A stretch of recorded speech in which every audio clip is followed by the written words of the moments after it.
Welcome everyone to CalmR 103 Speaking and Listening. We're going to start our journey, of course, with Chapter 1, which is the basics of public speaking.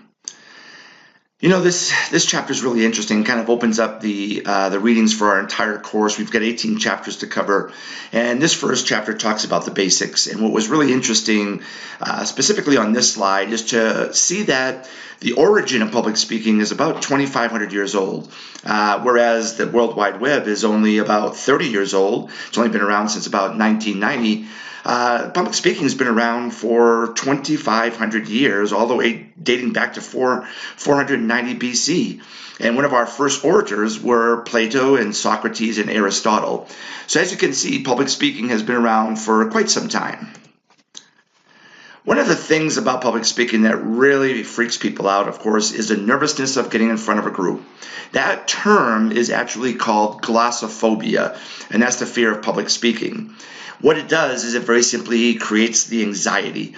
And there's anxiety and there's anxiety disorder. The anxiety is, of course, the sweaty palms, the dry mouth, the nervousness in the stomach. Anxiety disorder gets to the point where you don't even want to present your speech in front of the class or even in an online class. But the chapter does talk about some strategies to overcome these particular anxieties that you might want to say. The one that I really push a lot is the mental preparation. When I think of public speaking, I think of it as an 80-20. 80% of your public speaking is all mental. It's very simply choosing the right category, choose the right topic, organize it, get it in an outline, practice, practice, practice, and then the other 20% is the actual delivery of the presentation. So it's an 80-20 situation where very simply if you prepare yourself mentally, then the other 20% won't be as hard. Now the chapter also continues on and talks about a communication process of public speaking.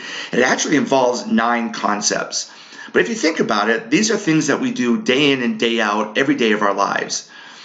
Any message that we send has a sender, and then you have the context of the message that you put together, right? And then you will encode some symbols in there, and then you'll very simply send it through a channel. It could be an email, it could be a text message, it could be a face-to-face. And then very simply you'll get feedback from the receiver on whether or not they understood your message.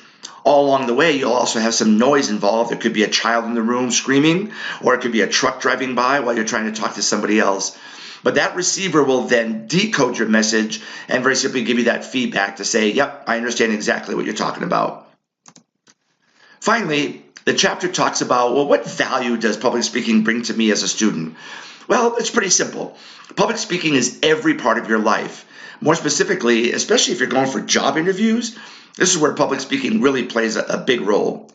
Think about your last job interview. You sat in front of a panel, they asked you a bunch of questions. What were they very simply looking at? What were they evaluating? Your public speaking skills. Could you verbally tell them what they wanted to hear? Were your nonverbals also good? Did you have good eye contact? Did you have good gestures? Were you sitting properly? Was your posture good? Well, these are all the things that public speaking can do to help you become a better person and possibly land a job. And finally, it talks about some fundamental principles of public speaking. And the one that I really like is know your strengths and weaknesses. Some of you are going to be really strong at public speaking. It doesn't cause you any issues. But some of you, this is a big fear. And so we're going to work on those weaknesses over the next 8 weeks of this course. And I hope and pray that by the time we get to the end of this course, you'll feel a lot more comfortable about speaking in front of an audience. Hopefully you enjoyed Chapter 1 of this great book that we're going to be using over the next 8 weeks of this course.